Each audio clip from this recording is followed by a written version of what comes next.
Hello. Welcome to our podcast.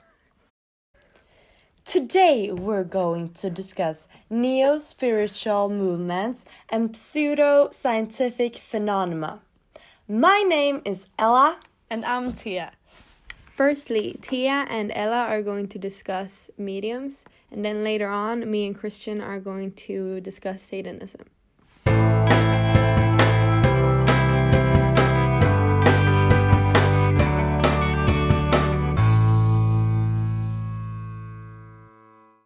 The main purpose of a medium is to communicate with the dead. A medium obtains the power to create a bridge between the physical world and the spiritual world. And the medium can establish connection with the spirits by conducting a seance. And cold reading is a technique that some people that are skeptical of the supernatural claim that mediums use. So, cold reading is a scientific method used to imply that the reader actually knows much more about the person than the reader actually does. So, without any prior knowledge, a practiced cold reader can actually obtain a great deal of information just by analyzing the person's body language, age, clothing, hairstyle, gender, and even of the manner of the speech. Cold readings commonly employ high probability guesses and quickly picking up on signals as to whether the guesses are in the right direction or not. Interesting. And in order to expand our knowledge about mediums, we decided to meet a person who obtains this certain gift. And her name is Jenny Lagerberg, and she makes a living from her spiritual abilities. And she is actually an educated and certified medium. So we asked Jenny what she thought about cold reading, and she actually told us that she sometimes uses some of its techniques, but says that she trusts her gift even more. And Jenny, she spoke a lot about intuitions and that she has a very strong gut feeling. She even told us that she could easily tell something about someone depending on what intuitions they have. And I asked Jenny if her gift could tell me, for example, what I should do later in life, since I actually have no idea. And she told me that is exactly why some people seek her help. And she means that her gift also provides her with the possibility to predict the future. And during a foretell session, visions appear in Jenny's mind. And she told us that she then interprets the images and presents the result for the customer. And Jenny revealed that she charges 600 Swedish crowns for a session of 45 minutes. That's very expensive, actually. Yes. So questions that people could ask Jenny is, should we divorce or not? Is he the one I should marry or not? And these are very common. People who struggle with mental illness might actually find Jenny's gift as the last way of finding the spark in their life again.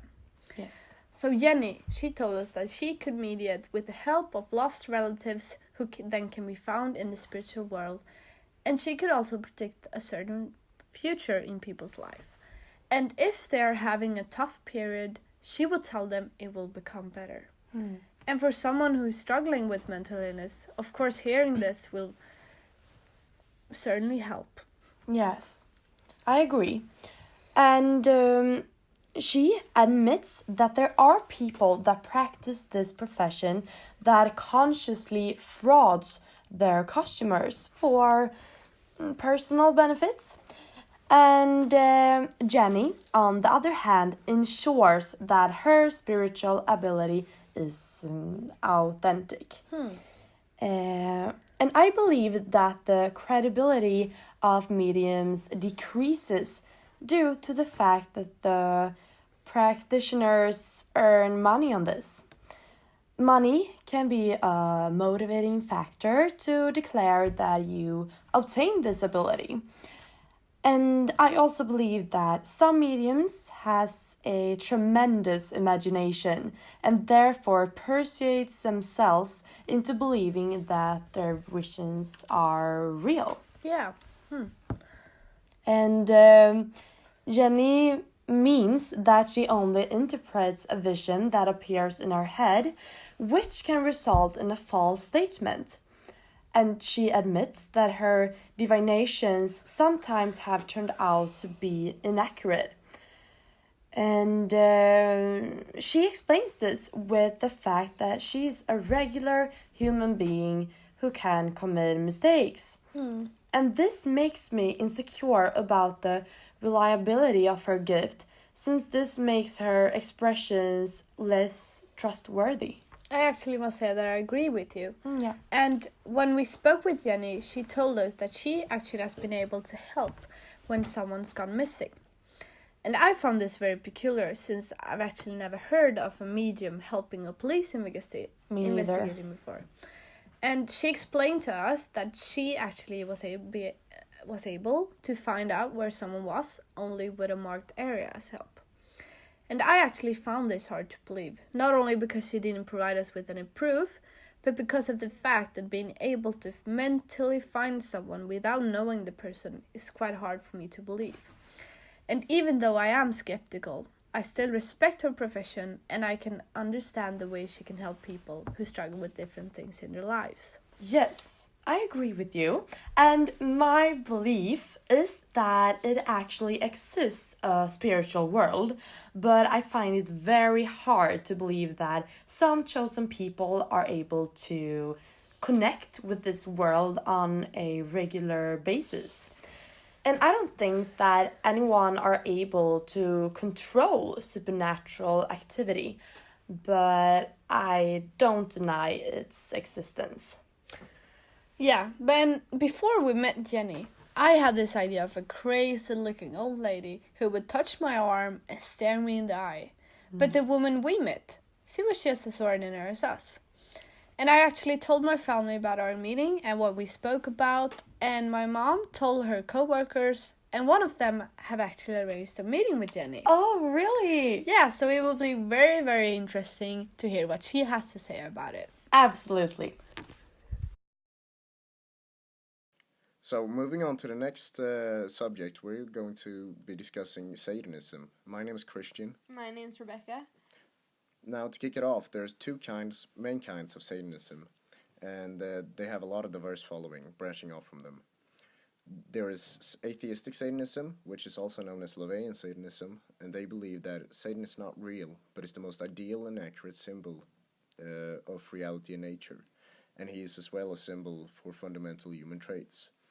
The other direction is called theistic Satanism, or spiritual Satanism, and has a smaller following by comparison. And they believe Satan is an actual human being. Or sorry, not human, but he is a being. Both groups, however, believe the world is identified as full of violence, suffering, stress, and death, and that the circle of life requires these things. They believe that no symbol of goodness or light can embody at all, and that the vast uninhabitable darkness of the universe, with galactic cataclysm rendering destruction on a massive scale, means it is only Satan or the idea of Satan that can truly embody the state that everything is in. Now, we listened to a podcast by Point of Inquiry, which interviewed Peter H. Gilmore, which is the current head of the Church of Satan, and he made some interesting points about atheistic Satanism. Satan is representative not necessarily for all the evil in the world, but instead he acts as Gilmore put it, a symbol of individualism, liberalism, and pride. Moreover, he also said that atheistic Satanism retracts from the idea that there is a higher being, but they instead embrace science. But if atheistic Satanists are non-believers, then what differs them from regular atheists? Can you even call atheistic Satanism a new spiritual movement if the religion does not believe in a spirit nor any gods? In the interview, Gilmore goes as far as to call Satanism an unreligion. He contrasts between being atheist and being atheistic satanic. He says that it is okay to give in to your nature and that humans are nothing more than carnal animals. He also said a quote, or this is a quote by him, and he said, "We think that if you're self-righteous and always wanting to define yourself as the good, that can lead to fanaticism, a lack of criticalness of what you're doing. And so we feel by embracing Satan on this other level, it also helps you drop the idea of wearing a good guy badge and are therefore self-righteous." Do you personally feel like you agree with Satanism, like with their message and such? I can't really say that I agree with their view of good guys. Like, just because you're a good person doesn't mean, like, even if you're trying to be a good person doesn't mean you're self-righteous. That's just my opinion. I mean, you're able to effectively try to better yourself without, like, being self-righteous. From my point of view, it feels like they're not trying to say that you have to, like you can't better yourself. To me, it feels like their sentiment is you don't have to do what society expects you to do. Like, if society expects you to do the right thing always, you don't have to do that because you want to maximize your own pleasure in life. You want to do the thing that makes you feel good, and if being what society expects a good person to be makes you feel good, then sure, go ahead and do that, but you shouldn't expect that from other people. Like, their main point is that the morals you are born into, like you're born with, don't necessarily have to reflect the society's morals, and if you want to do something that makes you feel good and gives you an amount of pleasure, then you should probably do that. Yeah, and of course I agree with that too. I just don't think that you have to be classified as self-righteous if you do try to better yourself, which they said in their pod. But I also think that I agree with you. I feel like you don't have to do what society thinks is morally right, as long as someone else doesn't get the bad end of your decision. Of course, yeah. I think they mentioned that as well. Like, you should still be respectful to the standards or like the moral you've been given. Yeah.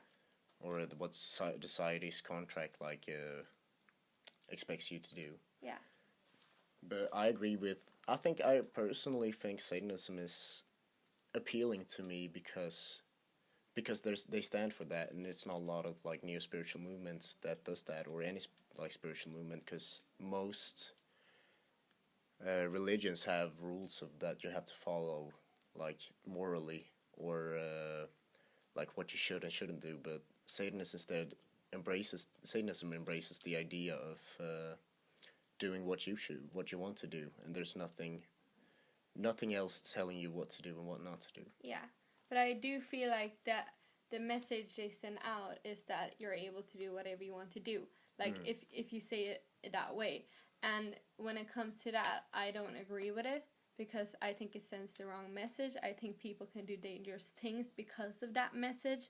They don't necessarily, maybe not the people who are into Satanism, but people who are interested in it and haven't really read about it and don't really understand what they actually mean, and it can endanger people and it can endanger society. But of course, happens in everything, in every religion.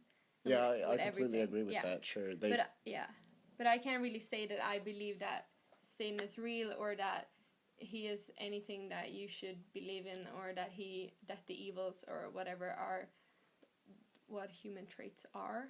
I just think that we are able to accept kindness.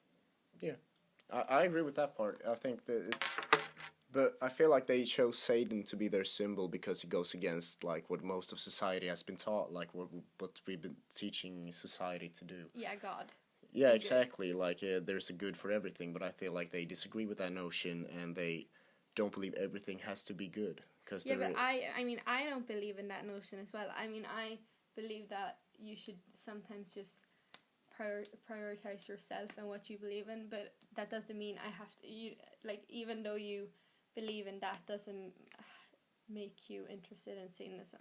So I believe we can argue about this for a long time, and there's a lot more there's a lot different interesting points about Satanism, but I think we're gonna have to cut it short here. Yeah. Bye. Bye.